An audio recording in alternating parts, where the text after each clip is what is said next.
First of all, I didn't set a red line. The world set a red line.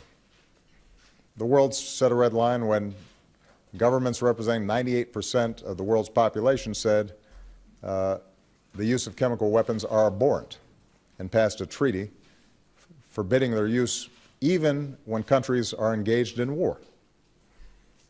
Congress set a red line when it ratified that treaty. Congress set a red line when it indicated that in a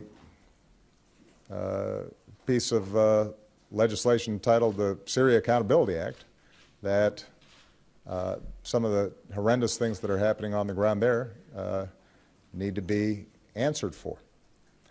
And so when I said in a press conference that my calculus about what's happening in Syria would be altered by the use of chemical weapons, which the overwhelming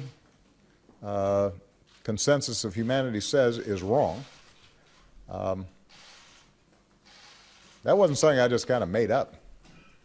I didn't pluck it out of thin air. There's a reason for it.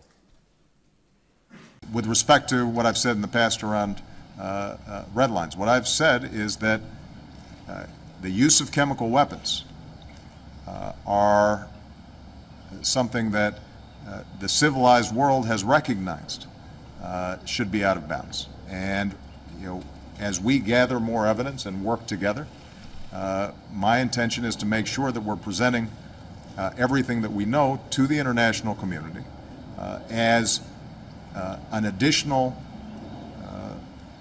reason, an additional mechanism for the international community to put all the pressure that they can on the Assad regime and to work with the opposition to bring about that political transition.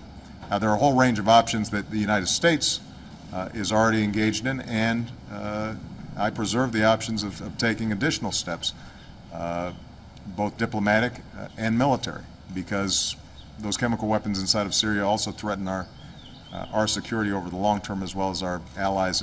We have been very clear to the Assad regime, but also to other players on the ground, that a red line for us is we start seeing a whole bunch of chemical weapons moving around or being utilized.